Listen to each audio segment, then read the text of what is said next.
vez que Jesús estaba orando solo, en presencia de sus discípulos, les preguntó: ¿quién dice la gente que soy yo? Ellos contestaron, unos que Juan Bautista, otros que Elías, otros dicen que ha vuelto a la vida uno de los antiguos profetas. Él les preguntó: ¿y vosotros quién decís que soy yo?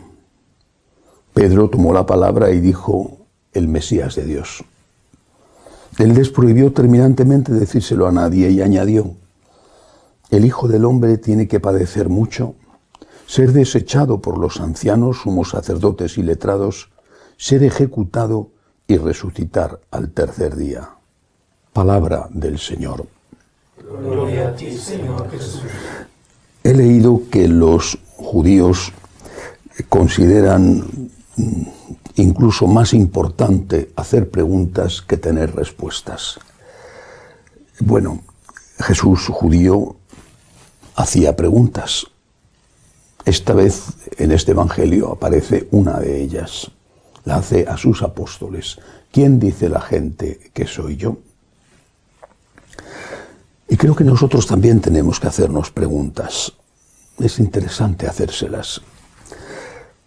Por ejemplo, ¿por qué motivo matan a Cristo? El Señor en el Evangelio de hoy, después de este cuestionario, de esta encuesta, les dice que el Hijo del Hombre tiene que padecer mucho, ser desechado por los ancianos, ser ejecutado, resucitar al tercer día. ¿Por qué? ¿Por qué? Porque no es normal.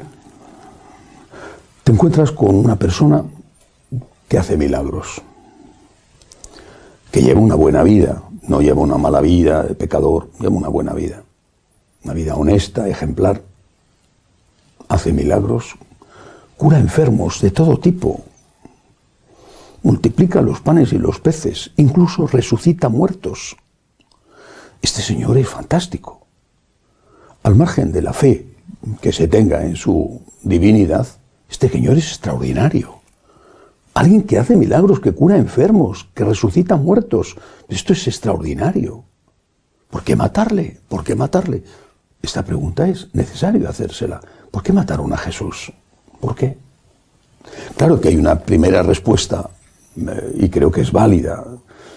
Como siempre, posiblemente no agota todas las respuestas posibles a la pregunta. La primera respuesta es porque él se proclama Dios y eso era una blasfemia delante de los judíos. Es verdad. Y en el juicio definitivo ante Caifás es la cuestión que se plantea. Cristo va en contra de la tradición, en contra de la teología judía, proclamándose el Hijo de Dios vivo. Esto es verdad. Solo por esto, uno de los libros más inquietantes que he leído es de Dostoyevsky, El Gran Inquisidor. Forma parte de los hermanos Karamazov, pero es casi un libro aparte. El Gran Inquisidor es un libro inquietante, situado en la Sevilla del siglo XVII. Jesucristo aparece de nuevo en la tierra y el Gran Inquisidor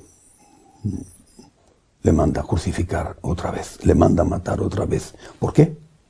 Porque el planteamiento que hace Dostoyevsky es acerca de la libertad.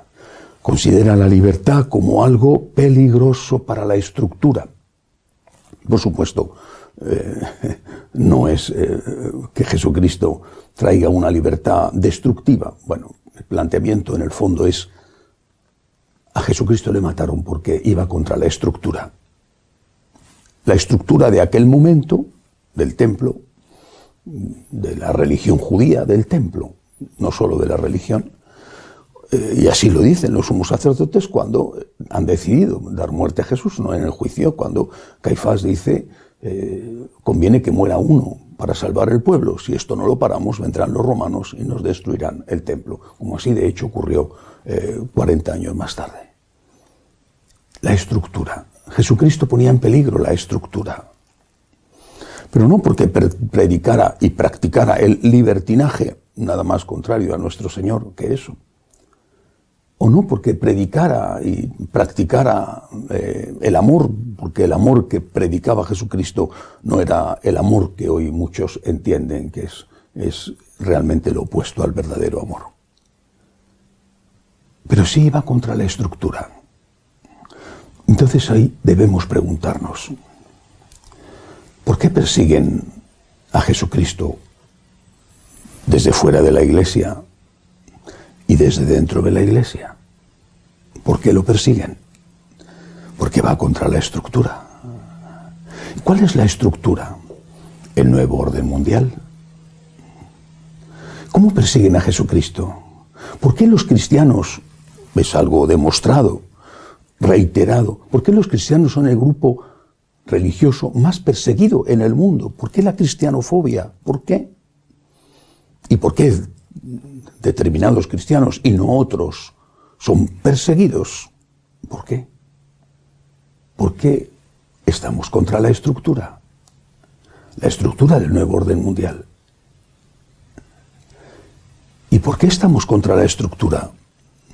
Porque no aceptamos el aborto, no aceptamos que el divorcio se pueda hacer como se toma uno un café, con en realidad el repudio, no aceptamos la eutanasia, no aceptamos la ideología de género, no aceptamos el nuevo orden mundial. Pero esto pasa igual en la iglesia. Cada vez más hay personas dentro de la iglesia, a muchos niveles de mando, que consideran a Jesucristo un estorbo. ¿Qué hay detrás del intento de que desaparezca la tradición? Incluso de que la palabra de Dios sea un referente intocable. ¿Qué hay detrás? El sometimiento a la estructura del nuevo orden mundial. Porque claro, si la palabra de Dios dice que Dios los creó hombre y mujer, y si tienes que leer las cartas de San Pablo y tienes que tenerlas en cuenta, pues tienes que enfrentarte con el nuevo orden mundial. Y entonces, lo que hay que hacer para no enfrentarse con la estructura, lo que hay que hacer es acabar con la palabra y acabar con la tradición, dándole las vueltas que hagan falta y diciendo lo que haya que decir y diciendo que lo blanco es negro y justificándolo, lo que tú quieras. Pero en realidad estás sometiéndote a la estructura. Esto es lo que está pasando. Desde fuera la presión es feroz, feroz. Ya se habla, por ejemplo, en España, de que van a pedir 1 año de cárcel para aquel que se atreva a estar delante de una clínica abortista rezando el rosario, simplemente rezando el rosario. Ellos pueden hacer scratches, pueden hacer acoso, no pasa nada. Pero si una persona se pone a rezar el rosario a 100 metros o a 50 metros de una clínica abortista, va a ir a la cárcel. Está enfrentándose con la estructura. Por eso la pregunta de Jesús nos la hace a nosotros. ¿Quién dices tú que soy yo? Y Pedro responde, tú eres el Mesías, el Hijo de Dios vivo. Y nosotros tenemos que responder igual, tú eres Dios. Tú eres Dios. Para mí eres más sabio que el más sabio, más listo que el más brillante de los filósofos, mejor que el mejor de los teólogos, más poderoso que todas las poderosísimas organizaciones mundiales. Tú eres Dios, tú eres Dios. Tus palabras, Señor, no pasarán. Tú eres Dios y yo te acepto como Dios. Y no quiero que tú te adaptes a mí, sino que soy yo quien debe adaptarse a ti. Te agradezco tu luz, que no quiero que se apague. Te agradezco tu fuerza, que me ayuda a caminar tras esa luz. Y te agradezco tu misericordia, que me levanta cuando caigo en el camino. Señor, tú eres Dios. Lo eres para mí y lo eres al margen incluso de lo que yo pensara. Señor, tú eres Dios. Esto es lo que yo digo. Y si esto me lleva a enfrentarme con el nuevo gran inquisidor, que nos exige someternos a la estructura del mundo, pues te pido ayuda, Señor, para pagar el precio que han pagado los que me han precedido, que es el precio del martirio, en las múltiples formas en que ese martirio se aplica. Señor, tú eres Dios, y te estoy muy agradecido por haberte podido conocer, porque tú, Señor, eres no solo el Salvador del mundo, sino mi Salvador. Que así sea.